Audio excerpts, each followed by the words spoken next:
글로벌 전략가들 시간입니다.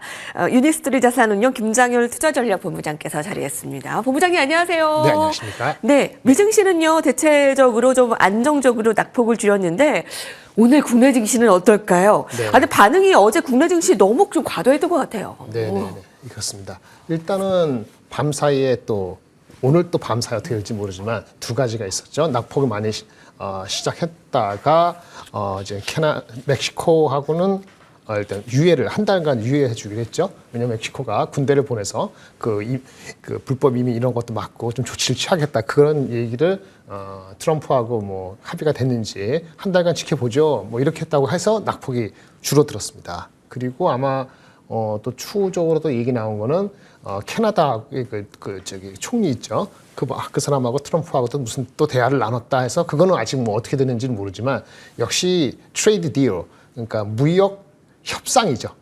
트레이드 워가 아니고 무역 전쟁이 아니고 시장에서라든지 반응은 이니셜 반응이라든지 아니면 그 언론에서 얘기하는 거는 헤드라인적으로는 무역 전쟁, 관세 전쟁이라 했지만 역시 우리 트럼프는 협상가였고 무역 전쟁이 아니고 무역 딜을 위한 거다.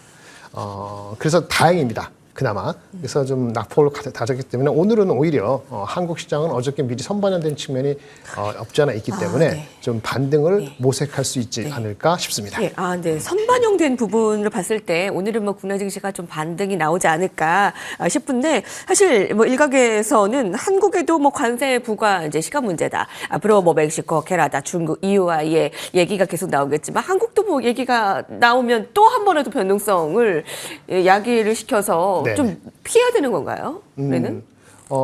그거는 모르는 거예요.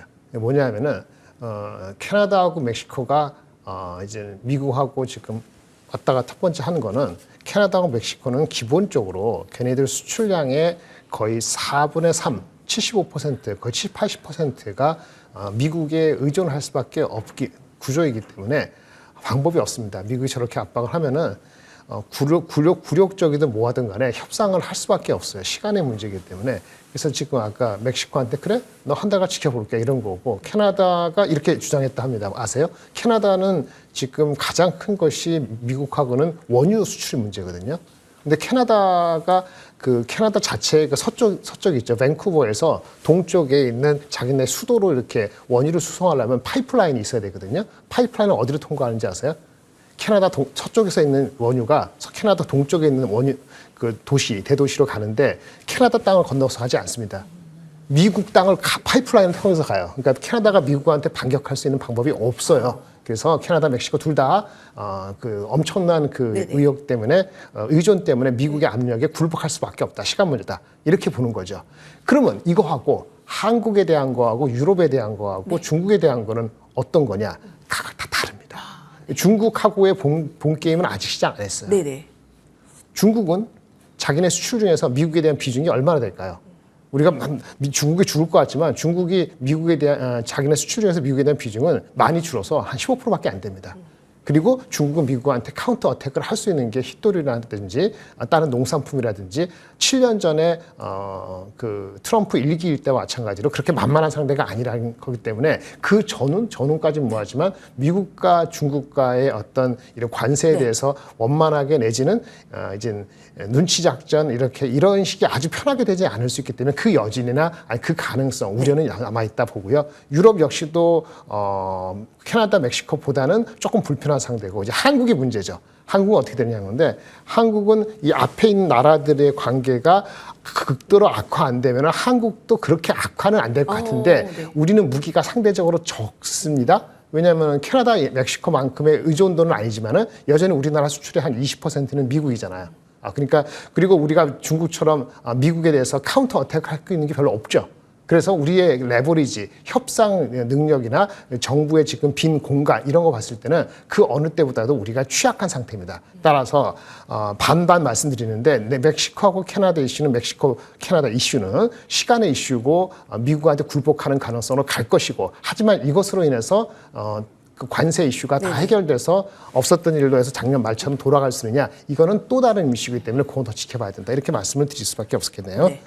다행히요, 여러분, 그 간밤에 이제 새벽에 그 멕시코와의 그 관세 한 달간 유예 소식에 이어서 캐나다와도 뭐 잘 통화가 됐다라고 하는 속보가 나오니까 조금 더 오늘 국내 증시 좀 반등을 얘기해 볼 수 있을 텐데, 예견해 볼 수 있을 텐데, 일단 업종별로 봤을 때 반도체, 2차 전지, 자동차 관련주의 그 대응 전략 좀 알려주세요. 예, 그 2차 전지는 대응 전략 없고요. 왜냐하면 저기 캐나다하고 멕시코는 2차 전지 관계 없습니다. 자동차 말씀드릴게요. 자동차는 멕시코, 캐나다에 특히 멕시코에 이슈가 있기 때문에 멕시코 유예했지 않습니까? 그럼 오늘 당장에 그 기아 같은 건 반등을 하죠. 기아가 멕시코 공장에 있거든요. 반등을 하는 거고요.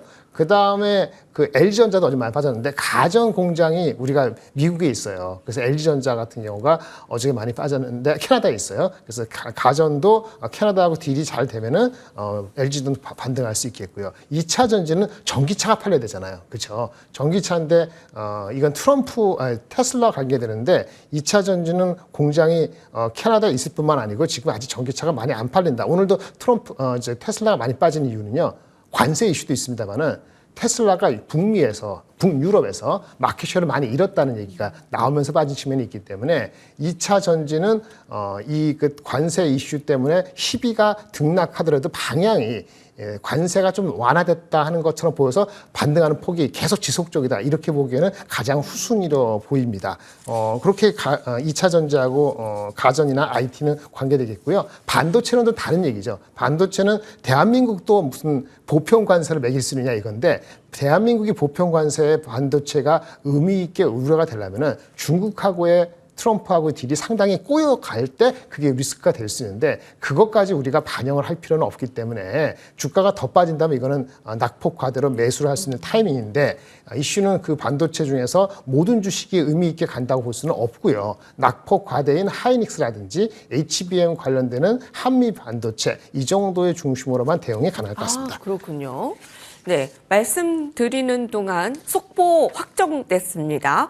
네, 방금 그 캐나다와의 관세도 한 달간 멕시코와 똑같이 유예하기로 했다라고 결정이 됐습니다. 캐나다 총리가 미국과 이제 캐나다의 관세부가 30일 유예 확정 소식이 나오고 있습니다. 자, 멕시코에 이어서 이제 캐나다 굉장히 지금 빠른 속도로 협상이 되고 있네요. 그래서 앞서서 말씀해 주셨지만 이게 관세 전쟁이 아니라 관세 협상 이렇게 단어를 주셨어요.